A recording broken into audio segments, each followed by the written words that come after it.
Okay, here we are, turning up my ringer, turning down my light. Welcome, welcome, welcome. I am so happy to be here. I'm so happy that you're here. And whether you're watching live or whether you're watching the replay, what it says about you, that you are even interested in contemplating becoming a mistress of this thing. It just says so much about how juicy you are. It says so much about how courageous you are. It says so much about how much more you want from your life. And I love you for that. And I celebrate you for that because I know it is not easy. And whether you had to set aside the time, like you booked it on your calendar to make the call, or you found time to watch the replay, you are amazing. I celebrate you. I'm honored to be in this space with you. Okay. I'm going to be continuing to look at my book. I'm so excited about this topic, and sometimes I can ramble. So I'm keeping myself on track. So this talk today, this live today, is specifically about the experience of asking your partner for what you want in motherhood and marriage. That is my life experience. What I also want to add to that is any woman who wants to become even better at asking for what she wants from her boyfriend, from her girlfriend, from her lovers, from her friends, from her family, from her neighbors, from strangers, from her boss, will get something here. So if you fit into that category, you are so welcome here, and please stay. There is gold for you here. Here's what we're going to do. I'm going to talk about why I think it's so hard to ask for what we want. And I want to hear what you think too. We're going to talk about the cost of not asking for what we want. We're going to talk about what is possible for us to relearn. And we're going to talk about if we become mistresses of the ask, what is possible for us, which is just so juicy and delicious. So let's begin. Why is it so hard for us to ask for what we want? If you're on live or if you're watching the replay, throw it in the comments. I will come back and read all of them and respond to all of them. I'm interested in hearing your story. Here's what I've experienced myself and seen reflected in the stories of so many other women. We have previous lives before motherhood and marriage. And in those lives, we were bold and we were adventurous, and we had no problem asking for our boyfriends for what we wanted, or our boss, or speaking up, or voicing our opinions. We would never have thought that at any time in our lives we would stop doing that. And it might be 7 months into motherhood in particular, but marriage and motherhood, they're a powerful duo, aren't they? Might be 7 months in, it might be 7 years in, and all of a sudden we think, who the fuck am I? I'm not this woman. I'm not this woman who doesn't ask, who doesn't speak, who doesn't say yes when she means yes and says no when she means no. And what happened to me? So here's what I want to say to you. First of all, you're so not alone. There's nothing wrong with you. You're not doing anything wrong. You're not weak. You're not spineless. You're not dependent. You're not a wimp. You're not selling out your feminist values. What has happened is we have a previous self. We have a wild, untamed, adventurous self that meets the role of good mother and good wife, which could also be good daughter or good girlfriend.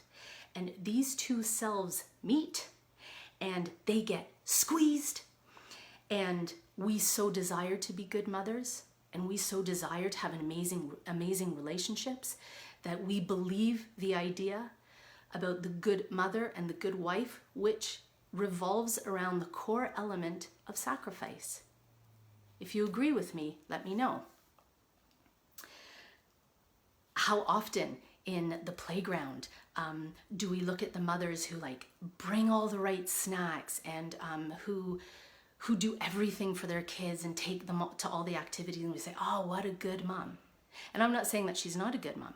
I'm challenging our belief that there's one way to be a good mom, and it requires sacrifice. Think of a woman who goes on a writing retreat, a mother who goes on a writing retreat for 6 months.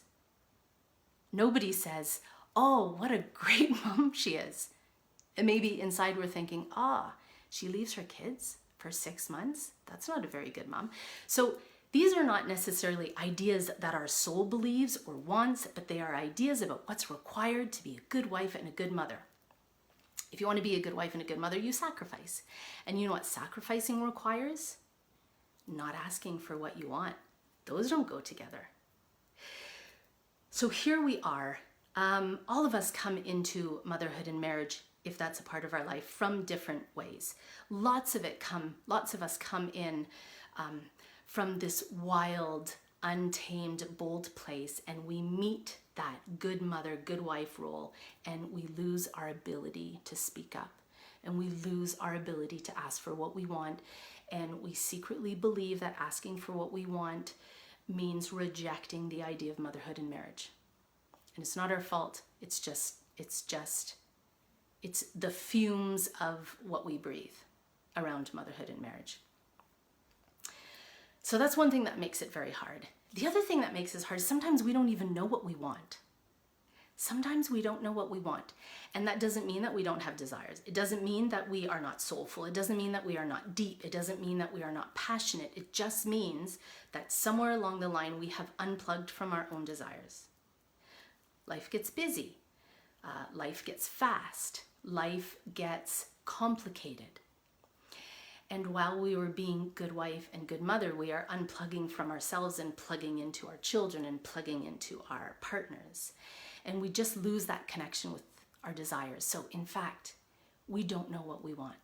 And for a lot of women in the beginning of the journey of how to ask for what you want and how to stand for your desires is this big step, which is like, I don't even know what I want. And it's totally normal to not want, to not know what you want.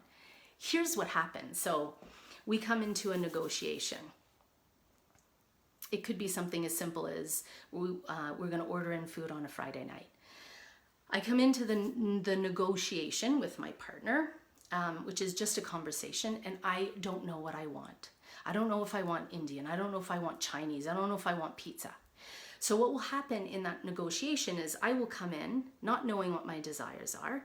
My partner may ask, what do you want?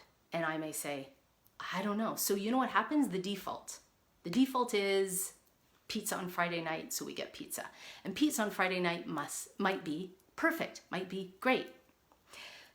The issue is that we are disconnected from our desires, so we weren't able to ask for what we wanted. And everything is a feedback loop. The more we don't know what we want, the more we can't ask for what we want, the more we don't ask for what we want, the more we never get that time to plug into our desires, and the feedback loop continues. The opposite is the same. We practice finding what we want, baby, baby, baby, and then we do baby asks. And whether we get a yes or a no, we continue. And then we get a yes sometimes, and we get a no sometimes. But we believe in the process, so we keep on going. And then we keep on asking, and then we keep on figuring what we want. We keep on asking, we keep on figuring what we want. We keep on asking, and we keep on asking, and then it becomes a way of life. Delicious. So when it's just what we're going to get Friday night for takeout, we could argue that that's no big deal.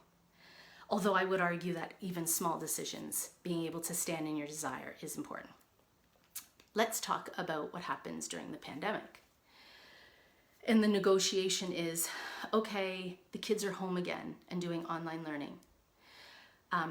Who's going to stay with the kids all day? So now we're in partnership. Now we're in a negotiation, which is really just a conversation. We don't know what we want. We haven't envisioned what we want. So we might say something like, I don't know what do you want to do?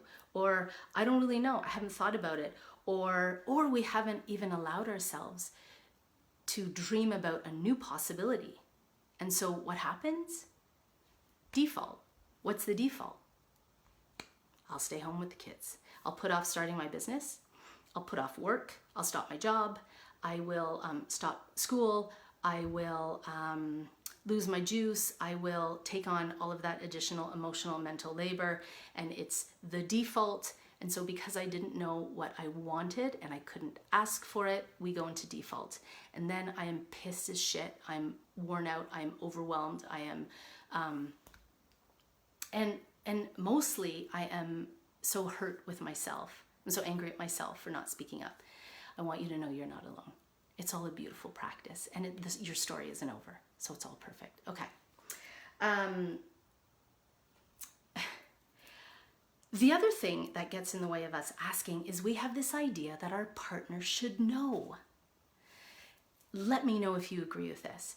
It's like, why can you not see my pain? Why can you not see how this is a trap for me, how I'm feeling so trapped? Why can't you see that I'm so overwhelmed and exhausted? Why should I need to ask you, why do you not know? Why are you not paying careful enough attention to me? Why do you not know me better? Why do you not love me more? All the things. So then it becomes this place where we can refuse to ask because we're pissed that he doesn't know, that she doesn't already know. And we're taking it, the meaning that we make it is that they don't care and they're not paying attention. So we're like, fuck you, I'm not even gonna ask because you should know. Been there, done that. So if that's your style, I totally get it.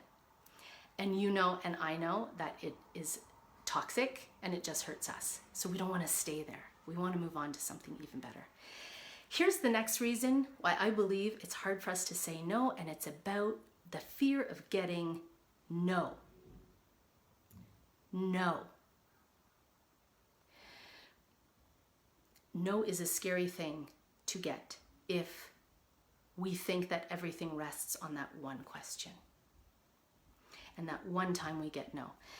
Sometimes we imagine that we will ask for something once and the answer that we get will determine that whole adventure. So for example, if I say, I want to paint the house red. And in my case, my husband says no. If I believe that that is just one time I will ask and one time I will get a no and it will close the whole conversation down, then I don't even want to ask because the stakes are so high. I don't believe that there's any other asking. I don't believe that it's just the beginning, not the end of the conversation. Getting no can also mean, can also hold a fear of this irreconcilable damage in a relationship. If I ask him something that takes courage for me to ask and makes me feel so vulnerable, and then he says no, what does it mean about our relationship? Will he take it to mean something and think differently of me? Will it damage the love that we have? Will it increase the difference between us? If I get a no, does that mean it's no forever? Does it mean that this is something that will never change? And I want to tell you that when you become a mistress of asking for what you want, one of the things that we learn is that is to have a certain lightness around no. That no can be the beginning and not the ending. That we don't have to take no personally. That everyone is entitled to no. That we can decide what no means, and that no doesn't need to put out our flame. How are we doing with the no? No can just be no. No can just be no. Okay, so here's the second thing that I want to talk about, the cost of not asking for what we want. I have done a lot of work on resentment. If you have the marriage and the motherhood combination, you know how easy resentment is to get into.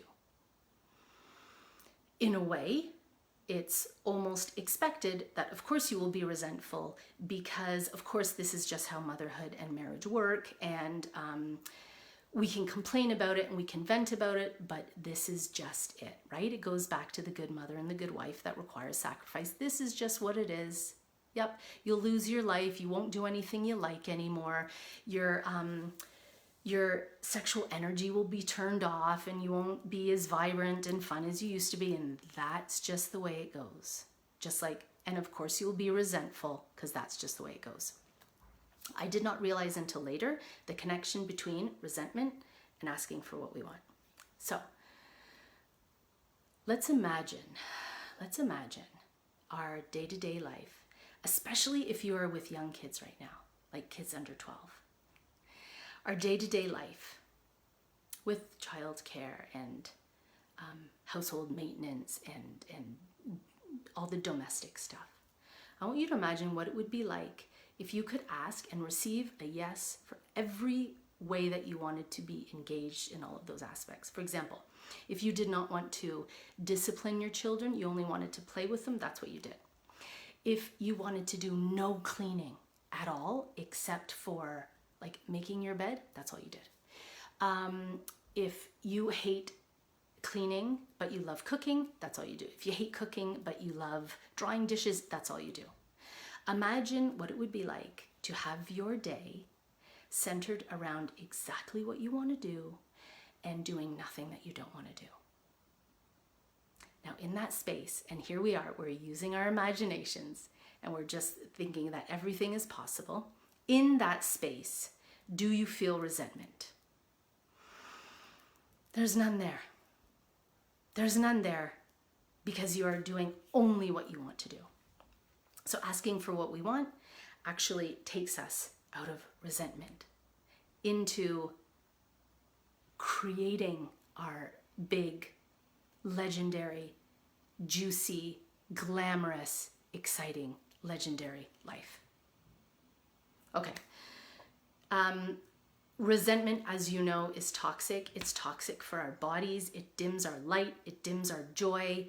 And it's toxic for relationships. So when we stop asking for what we want, it's devastating for everybody. When we stop asking for what we want, we also lose what it is in the world for women to not do their dream, to not make their creations, to not start their businesses, to not do their work, to not claim their space, to not write the book, to not stand in their full majesty. So then that cost is deep for that woman. That thwarted desire is deep. And there's a cost also to the world, to her community, to the people who would be lifted up and healed by her. And I want to add on one more cost. What is the cost to our children? What is the cost to our daughters who see how it is to be a wife and or mother? That it requires sacrifice. And that it does not go hand in hand to asking for what you want. What does it cost our sons who also see that version of a partnership where one person does not ask, one person is in the service of others and does not ask? What are we teaching and showing our children? It's a big cost. Okay, so we have some ideas on why it's hard, and I know you have your own ideas. I would love to hear them. We have an idea of the cost of it, and now what can we learn? What are we able to relearn? So here's what I want to tell you. This is like a muscle. This is like the asking muscle, which means that we just build it and it gets stronger, and then we just use it all the time without even noticing. And we start with little things, right? You start like with a muscle, you start with little exercises. The idea of becoming a mistress of how to ask is not just about identity, as in we need to believe that we have the right to ask for it. We need to believe that it's for our greater good and the greater good. We need to give ourselves full permission. We need to be supported in this journey. It's also about rewiring the way that we use language, the words that we use, the state that we come into an ask in. And these are all tangible things that we can practice. So can we learn how to ask for what we want? Can we learn not only to ask for what we want, but to deal with the yeses, to deal with the no's, and to keep on going? Abso-fucking-lutely. We can rewire this. We can break habits. We can change patterns. We can revolutionize the way that we look at asking for what we want. Which leads me to the fourth point, which is what is possible? Imagine what it would be like to wake up every morning and to be guided by what you're going to ask for next. And it could be asking anybody, not just your partner. It could be like, what I would really love is a canoe. Now that I'm living up in Bracebridge, maybe I really want a canoe. And I remember that an aunt of mine has an old canoe in her garage. And I would love this canoe. And maybe her husband happens to be a canoe maker. So previously, I would never have dared to ask because I'm going to be worried that I'm giving them an onerous task, that I'm asking for too much, that I'm putting pressure on them without realizing the gift that it is to be asked for something and to be able to deliver it. So I'm not going to ask, but in my current form, mistress of how to ask, I'm going to call them up and say, I'm in Bracebridge now. It is so heavenly here. I'm right on the Muskoka River, and it's just the water is calling to me. I cannot wait to get into that canoe. I would so love to treasure your canoe and keep it for the summer. Would it be possible for your husband to fix it up so it looked so beautiful in the water, and so it didn't leak and it was so gorgeous? And would it be possible for you guys to come up for lunch and bring the canoe with you? And that would just delight me to no end to have your canoe for the summer. Knowing that I can deal with a yes, knowing that I can deal with a no, what would be possible if I was looking at people outside of myself as allies in creating my life instead of barriers, especially my partner? The possibilities are endless, and I want to also say this, that asking for what we want is not just on behalf of ourselves, but on behalf of other women. It's not just asking on behalf of ourselves, but on behalf of other women. Okay. It's just all so exciting. So here's my invitation. I am teaching a free mistress class on how to ask your partner for what you want on Monday, May the 17th. And I'm going to add the link in here and you can register for it. And if you can't make it live, you're going to get the recording. And here's what I'm going to talk about. I'm going to have two parts of that call. One part is three, I want to call them ninja tricks. I know that sounds really salesy, but they're powerful and they're true. 3 ways to look at before the ask that will change how you go into the ask. What's happening during the ask around language and words, and how you reinforce and rewire after your ask. So I'm going to be sharing these 3 powerful tools, and they are the beginning of the journey on becoming a mistress of the ask. And then we're going to have a sisterhood circle. Women need space to share their stories and listen to stories. It's so important for us to know that we are not alone. It's so important for us to be in spaces of support and connection. And so that's what we're going to do. We're going to do a sisterhood circle around asking. What are our common desires around asking? What are our common fears? What are our common obstacles? And this is such a juicy, beautiful, healing space to be in. So the call is going to be amazing, and I'm super excited, and I'd love for you to join. So register on the link, which I will attach to this video, and let me know in between now and then, what do you want to know about how to ask? What are your big challenges? What have you tried that hasn't worked? What are you just so fucking frustrated and fed up with? I want to know. And as always, I'm so grateful for your time here. I'm grateful for your attention, and I'm sending you canoe dreams and what are these called? Orchid dreams, and lots of love and support and sweetness to yourself. I'll see you later.